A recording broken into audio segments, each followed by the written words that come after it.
Hello friends, so today's video is going to be a recent wrap up. The last couple of months have been great reading months for me, both in having a lot of books completed as well as finding a lot of books that I've really loved, and I've been rereading some favorites. So it's been going fantastically, and so you will be getting a lot of wrap up style videos here within the next few weeks. Before jumping into it, a big thank you to glassesusa.com for working with me on today's video. I recently got this new pair of glasses. I'm in love with my clear pair, but this one has a hint of color, which I absolutely love. I still feel like they're quite neutral, but with a little hint of something fun in there. They're not too bold, they're not too big. I just feel like they're the perfect pair of glasses. If you've never checked out glassesusa.com before, they do have a try-on feature, so you can try on all their glasses on their website virtually, so that means you don't have to leave your house. It takes out the middleman, which makes the glasses more affordable. And then also, if you're unsure what your prescription is, they do have the option to scan your glasses, and then it can figure out your prescription for you. So all around, a really helpful, convenient service, makes glasses more affordable. And if you're interested in checking them out, or if you're interested in this pair specifically, I'll have them linked down below. For today, I'll be chatting about 6 different ones. They are all fantasy this time around. I would say I have been kind of mixing up my reading and picking up other genres a lot recently, but this particular wrap-up, all fantasy, and it is a mix of middle grade, YA, and adult. I'm going to start with an adult standalone that I picked up recently, and that would be Ocean at the End of the Lane by Neil Gaiman. So this is my first time picking up a Neil Gaiman book, and I got kind of what I was expecting as far as the tone of the story. I think that he is known for being very imaginative and slightly almost abstract and creative with his stories, and I think Ocean at the End of the Lane definitely shows that. So this follows a young boy who goes back to visit this area he grew up in and this particular house. As he's sort of reminiscing, he's starting to remember some events that occurred when he was a young boy. And then for the rest of the story, you are primarily focusing on what those events were. And it is kind of bordering on magical realism. It takes place in our own world, and I would say magical elements are not necessarily something that they're not known to society. So these events that occur, they're quite frightening. I would say this is sort of fantasy horror, and to some degree, aside from a couple of scenes, it almost could be read by a younger reader. A lot of the themes within the story, I think, have to do with what it means to grow older, this sort of loss of imagination from the time you're young to when you're an adult. And in some ways, the writing style and the tone of it reminds me a little bit of V.E. Schwab. It reminded me a little bit of Gallant. If you've picked up that one, that's a newer release by V.E. Schwab. They're different books for sure, but I do think that the tone and that sort of creepy factor is definitely present in both. I ultimately, though, I don't know if it was that I just didn't really connect with the themes, or if this particular horror type of story maybe just wasn't quite to my liking as much, because overall it wasn't one that I really fell in love with. I haven't picked up all that many fantasy horror stories, and so I don't quite know my taste just yet. But if you are interested in picking this one up, it is definitely an experience. It feels like you're watching a very strange, abstract, but moving movie. So I would still recommend it, especially for the fall, or specifically Halloween. If you're somebody who likes to pick up creepier things and you're a mood reader, I think that would be perfect for fall, but ultimately it just didn't quite end up working for me. Switching gears, we have the middle grade story Keeper of the Lost City. So quite a few of my friends are big fans of this series.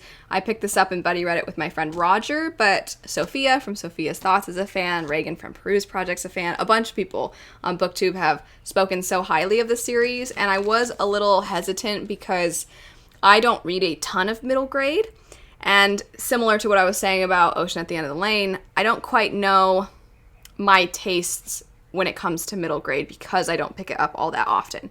And also, it's hyped so much that there's that fear of, oh, maybe I'm going to go into it and it's going to be overhyped for me and then I won't like it. But it was really charming and really cute and really sweet.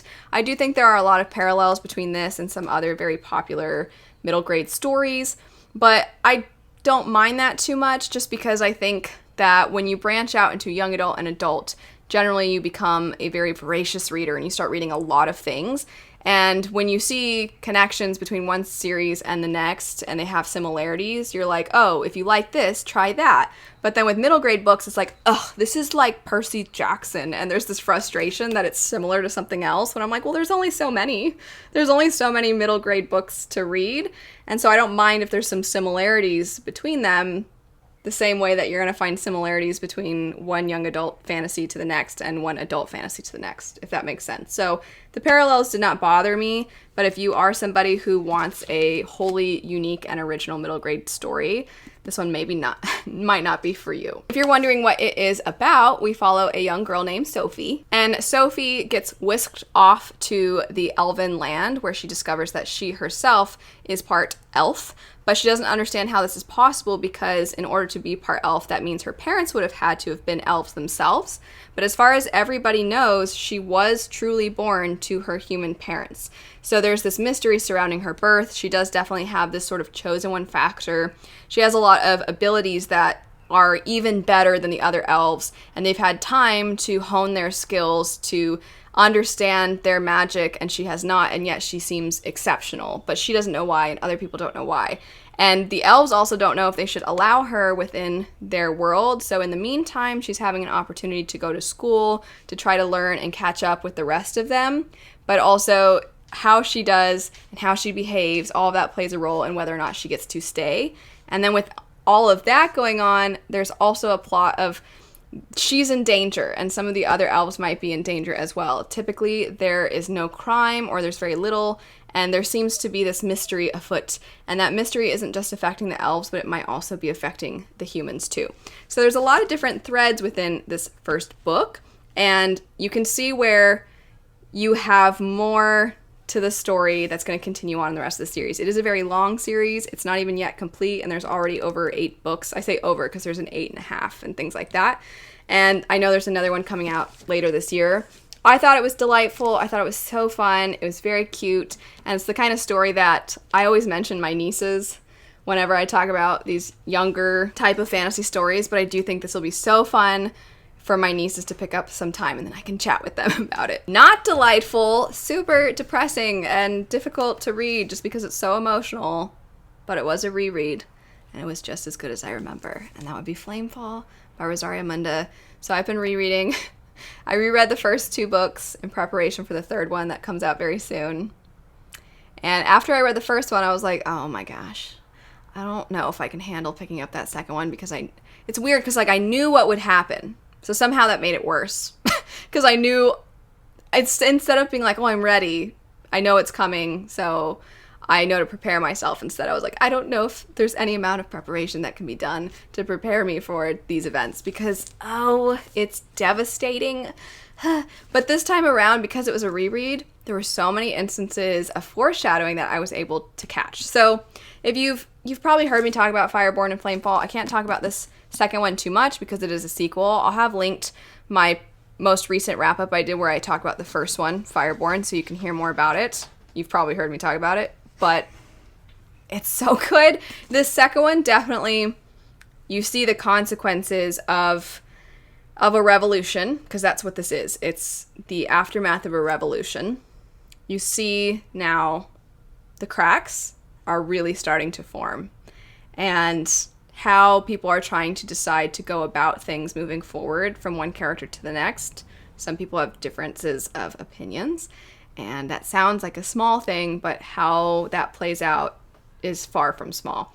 And oh my gosh, I was tabbing everything. I feel like you can't quite tell just how many tabs there are, but so many amazing moments. It's fantastic. I can't wait for the third one.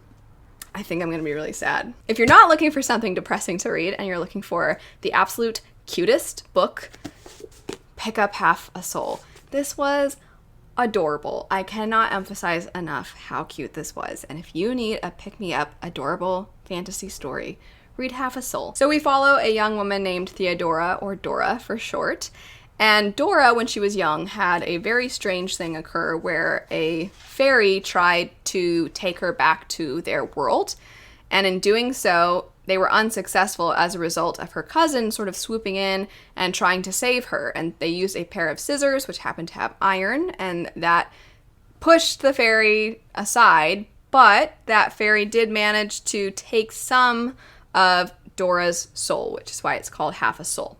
And in doing this, it has made Dora's emotions quite muted, and she doesn't quite know how to function within society. It is a Regency England type of story, and so it's important that she knows how to be a proper lady, that she knows exactly how to conduct herself, that she understands etiquette. And she does understand everything, and she knows how she's supposed to act, but she doesn't really feel those things genuinely.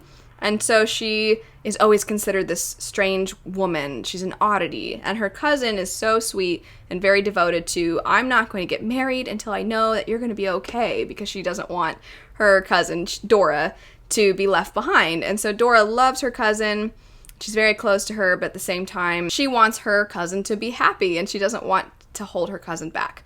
And there are some magical elements to the story, but it is also a little bit of a love story, and the love story is the cutest. It's the cutest. I don't care if you don't typically like love stories or romance in your fantasy books. This one is just too heartwarming to not give a try. It's so cute. It's so sweet.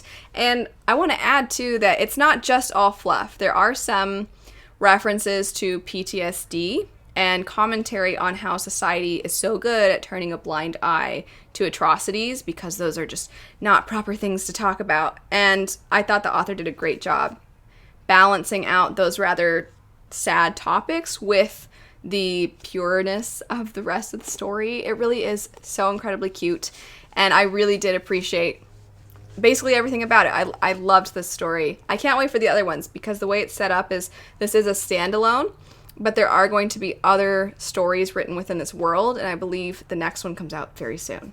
I'm very excited about that. After that, we have the Final Strife. This is the first book in a fantasy trilogy. It's a new series that's come out, and I kind of, as I was reading it, my friend Deshauna loved it, so I'll have her channel linked if you want to see somebody's gushing review of it.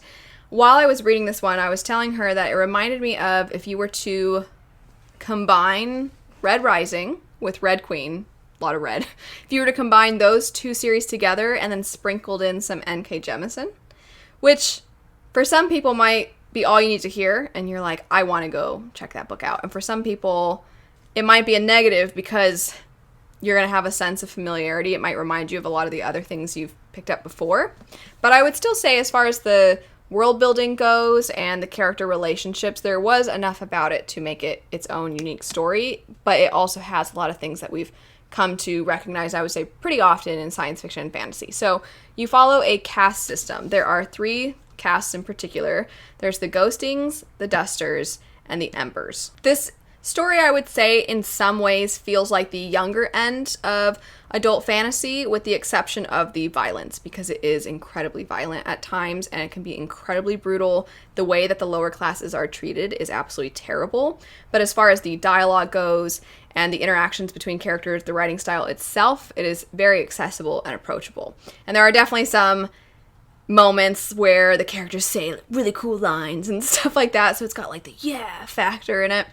So within this society, the Embers are at the top, and there's blood magic, but I would say that this is where the story has some uniqueness to it, because how they have learned to use the blood magic is really interesting. I actually wish we had gotten a little bit more about it. I'm hoping we get a little bit more with the magic and explanations and rules and limitations throughout the rest of the trilogy, because it was very intriguing. But I think for how much the magic contributes to their caste system, I would have liked a little bit more about it.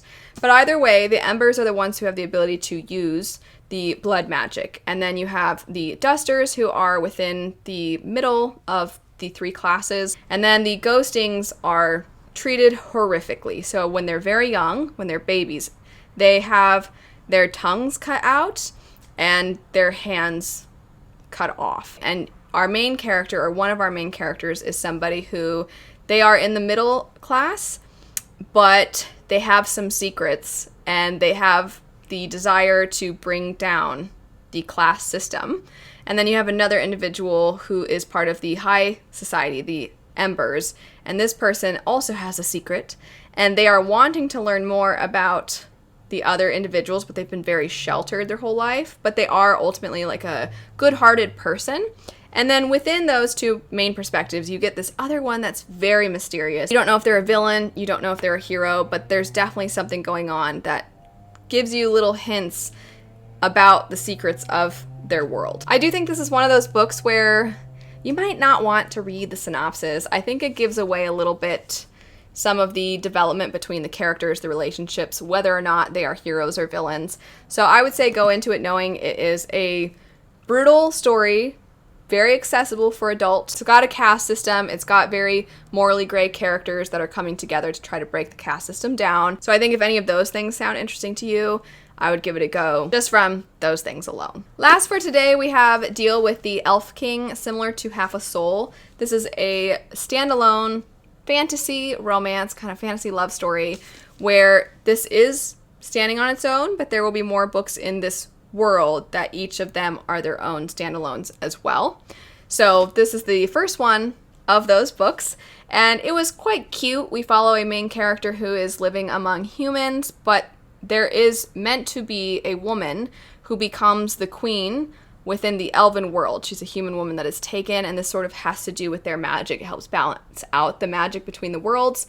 And our main character, it would seem, is this individual. However, there was something that was keeping her hidden from the elves. And so now this balance of magic has been affected. And so now she's trying to do everything she can to ensure that the people on the human side that she cares so much about, that they are protected. But at the same time, she's starting to learn more about the elves and care about them as well. And she has to be married to their king, so also she's trying to learn how to get along with this new person that she's married to. And also there's a little bit of enemies to lovers, just in that our main character never expected to be the person to be whisked off to this land, and so she doesn't really want to be there, and she doesn't really want to be married to this person. So there's a little hint of that as well. I did like the main character. There's also an animal companion aspect to this, and it's very cute. And overall, I just think it was a very sweet, fun story, which sometimes we need those, you know? Sometimes after the depressing, brutal caste system books or the things that happen in books like Flamefall, after some of those stories, you need the cute factor. And I think if you need the cute factor, a quick little love story, this one is a good fit. I know that I loved Half a Soul. I didn't love this one, but I would say they kind of fall within the same umbrella of, yay, this is cozy. That's it for some books that I have picked up recently. Definitely let me know of some books that you've been reading. If you've read any of these, what were your thoughts on them? But anyway, thanks so much for watching. I hope you have a great rest of your day, and I'll see you all later. Bye.